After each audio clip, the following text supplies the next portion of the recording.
മഹാന്മാരായ പ്രവാചകന്മാരല്ലാത്ത മറ്റുള്ള ഏത് സാധാരണ മനുഷ്യന്മാരിൽ നിന്നും പാപങ്ങൾ ഇങ്ങനെ സംഭവിച്ചുകൊണ്ടിരിക്കും.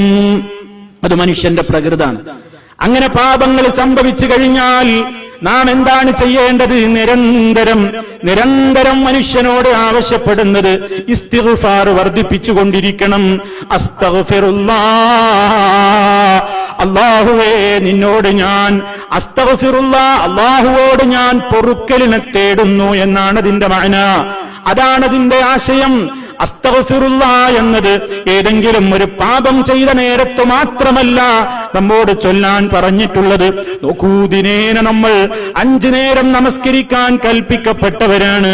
ആ നിർബന്ധമായ നിസ്കാരം കഴിഞ്ഞാൽ പോലും മഹാനായ നബി സല്ലല്ലാഹു അലൈഹി വസല്ലം അതാ നമസ്കരിച്ച് സലാം വീട്ടിക്കഴിഞ്ഞാൽ ആ നിസ്കരിച്ച അതേ രൂപത്തിൽ അവിടുന്ന് എഴുന്നേൽക്കുന്നതിന്റെ മുമ്പ് പറയാറുള്ള 3 പ്രധാനപ്പെട്ട കാര്യമാണ് അസ്തഗ്ഫിറുല്ലാഹ്, അസ്തഗ്ഫിറുല്ലാഹ്, അസ്തഗ്ഫിറുല്ലാഹ്. അല്ലാഹുവിനോട് പൊറുക്കലിനെ ചോദിക്കുന്നു. നബി സല്ലല്ലാഹു അലൈഹി വസല്ലം പാപം ചെയ്തിട്ടല്ല പൊറുക്കലിനെ ചോദിക്കുന്നത്. ലോകത്ത് ഖിയാമത്ത് നാൾ വരേക്കുമുള്ള മനുഷ്യന്മാര്, ആ മനുഷ്യന്മാർക്കുള്ള മാതൃകയായി വന്ന നേതാവ് നിസ്കാരം കഴിഞ്ഞാൽ മുസ്ലിം എന്താ ചെയ്യേണ്ടതെന്ന കടമ പഠിപ്പിച്ചു തരികയാണ്. അതേ നമസ്കാരം കഴിഞ്ഞാലും നമ്മളത് ചൊല്ലാൻ വിധിക്കപ്പെട്ടവരാണ്.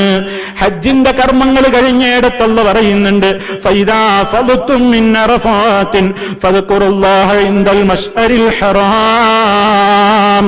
അതേ അറഫാത്തിൽ നിന്ന് പിരിഞ്ഞു പോകുമ്പോൾ ഹജ്ജിന്റെ അനുഷ്ഠാന കർമ്മങ്ങൾ കഴിഞ്ഞാലും അവിടെയും ഇസ്തിഗ്ഫാറിനെ കുറിച്ചും ദുആഇന്റെ പ്രാധാന്യത്തെക്കുറിച്ചും അല്ലാഹുവിനെ ശരിക്കും ഓർക്കേണ്ടുന്നതിന്റെ പ്രാധാന്യത്തെക്കുറിച്ചും ഒക്കെ ഓർമ്മപ്പെടുത്തുന്നുണ്ട്. അവിടെയൊക്കെ എന്താ, ഏത് സന്ദർഭത്തിലും ഈ ബോധമുണ്ടാകണം.